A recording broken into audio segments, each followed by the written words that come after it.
What if I told you there's a place on Earth where you can literally stand with 1 foot in today and 1 foot in tomorrow, where you could celebrate New Year's twice in the same minute, or technically time travel just by taking a few steps? This isn't science fiction, this is real. And by the end of this video, your mind is going to be blown. To understand this geographical glitch in reality, we first need to talk about the international dateline. You see, as the Earth rotates, different parts of the world experience different times of day. When it's midnight in London, it's noon in New Zealand. But here's the problem. If you keep going around the Earth, adding an hour for each time zone, eventually you'd end up a full day ahead when you got back to where you started. So in 1884, the world agreed to create an imaginary line, the International Dateline, that runs roughly along the 180-degree line of longitude through the Pacific Ocean. When you cross this line going west, you jump forward a day. Cross it going east, you jump backward a day.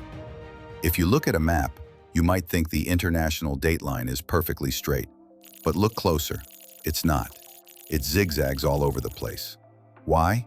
Because no country wants to be split into two different days. Imagine living on an island where the west side is Tuesday and the east side is Wednesday. Your mail would be a nightmare. So the line curves around countries and island groups to keep them unified. And these curves? They create some of the strangest time anomalies on planet Earth. Let me show you the most extreme example. The Diomede Islands. In the middle of the Bering Strait, between Alaska and Russia, there are two tiny islands sitting just 2.4 miles apart. That's closer than most people's morning commute. The western island, Big Diomede, belongs to Russia. The eastern island, Little Diomede, belongs to the United States. And running right between them, the International Dateline. This means that Big Diomede is a full 21 hours ahead of Little Diomede. When it's noon on Tuesday in Russia's Big Diomede, it's 3 p.m. on Monday in America's Little Diomede. You could literally stand on Little Diomede, look across 2.4 miles of water, and see tomorrow. Russian islanders are living in your future. People have nicknamed these islands Yesterday Isle and Tomorrow Island. And here's an even crazier fact. During the Cold War, this was the closest point between the United States and the Soviet Union. The Iron Curtain ran right through here. You could see your enemies tomorrow from your today. But the Diomede Islands aren't the only place where time gets weird. Let me introduce you to Kiribati, a nation of 33 islands scattered across 2 million square miles of the Pacific Ocean. In 1995, Kiribati had a problem. The International Dateline ran right through the middle of their country, meaning some islands were a day ahead of others. So they did something that sounds impossible. They moved the International Dateline.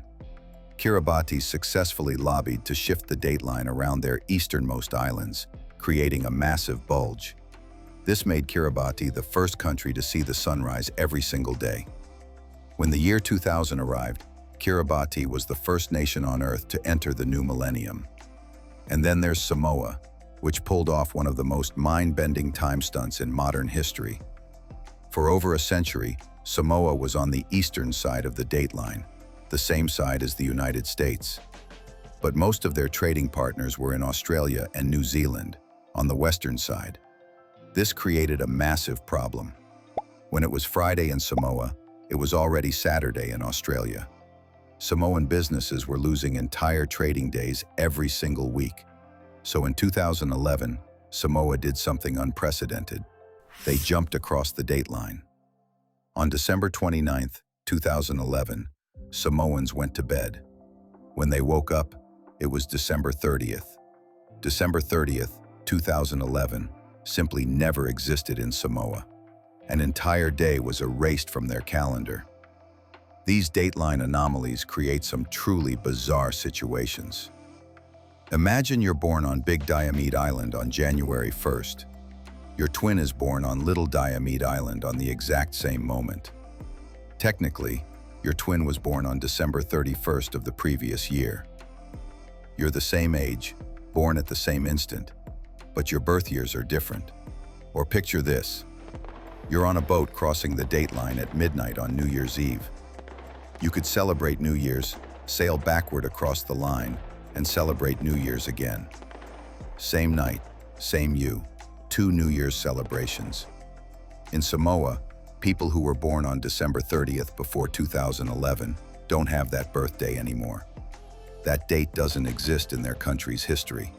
What do they celebrate? Now, let's be clear about what's actually happening here. Time isn't literally different on these islands. The Earth is still rotating at the same speed everywhere. These are human-created boundaries, agreements we made to organize our world. But that's what makes this so fascinating. We invented time zones. We invented the international dateline, and then we bent and twisted it to fit our political and economic needs, creating these pockets where our own rules break down. The dateline proves that what day it is isn't a fundamental truth of the universe. It's a social construct. And when social constructs meet geographical reality, things get wonderfully weird. And if you think the dateline is weird, time zones get even stranger in other parts of the world. There's Nepal, which is UTC plus 545, not even a full hour offset, but 45 minutes. China, despite being as wide as the United States, operates on a single time zone, meaning the sun rises as late as 10 a.m. in some western regions. And the Marquesas Islands in French Polynesia, they're UTC minus 930. Half-hour offsets exist in multiple places around the world. So yes, there really are places on Earth where you can see tomorrow and yesterday at the same time, where you can walk from one day to the next, where entire days can be deleted from existence. The international dateline is one of those rare things that sounds like science fiction, but is absolutely, verifiably real. It's a reminder that the world is far stranger than we usually give it credit for. So the next time someone tells you that you can't turn back time, just remember, you can. You just need to buy a plane ticket to the Diomede Islands. If you found this as mind-blowing as I did, make sure you're subscribed, because we've got plenty more geographical impossibilities coming your way. And drop a comment. If you could erase one day from history like Samoa did, which day would you choose? And never forget that every day is a happy day.